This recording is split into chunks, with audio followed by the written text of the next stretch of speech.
combining cuts with lunges. So this is the time where we're actually going to be cutting towards a target, cutting towards my opponent. So it is going to be a little bit different than what we've been doing so far, where we're just gaining some wrist mobility by executing the cuts, and we're just trying to build the strength on the wrist.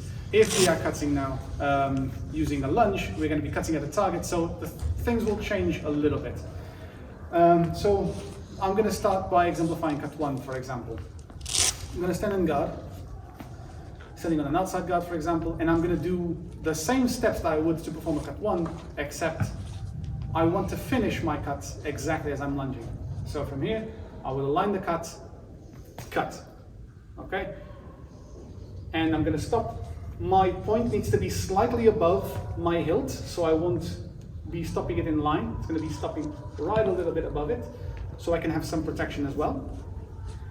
Okay, and from here, if I want to conclude my cut, then I can whirl it back and go into an outside guard by slipping the leg. Several ways to retreat. Okay, I'm not going to be worried so much about this for the time being. So outside guard align, cut. Okay, I can retreat either to back into guard or back into slip position if I'm doing a parry.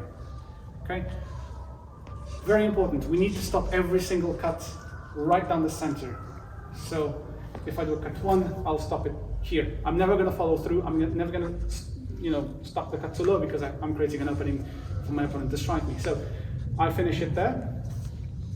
Also, so that if I want to make a feint or if I need to recover, I won't be fully exposed into making that recovery. So from here, outside guard, or from here, inside guard, or whatever guard comes next. Okay, this is just for cut 1. The same principle is going to be applying to every single cut going forward. Cut 2, 3, 4, and 5, and 6. They will all be the exact same way. Okay, very important thing.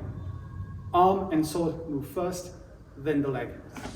Okay, I'm not going to be doing this, moving my leg, and then I just move my arm, and I was hit already by my opponent. Okay, so guard, align the cut, throw the cut, and then the leg, and then recover back into guard. Okay, just make sure that you're moving this first and then going. I'm exaggerating it a little bit, but you catch my meaning.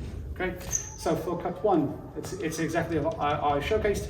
Cut 2, you can start again on outside guard or inside guard, doesn't really matter. If I start on inside guard, I go from here, I cut, and I can then recover again to a normal guard or to a slip. So I'm gonna try it again.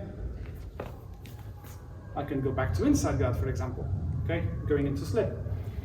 If I'm doing a cut 3 and cut 4, again, the top of my cut or the end of my cut is going to be the center, and it's going to be when I'm executing my lunge. And from here, you go and slip back into a parry. So we've already seen why we slip, and the goal of this exercise is also for you guys to slip every time you recover. Okay, to create a habit of slipping. Otherwise, you'll get lazy.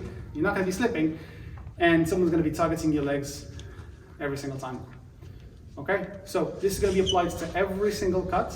So we cut, we finish the cut in the lunge, then we recover into guard.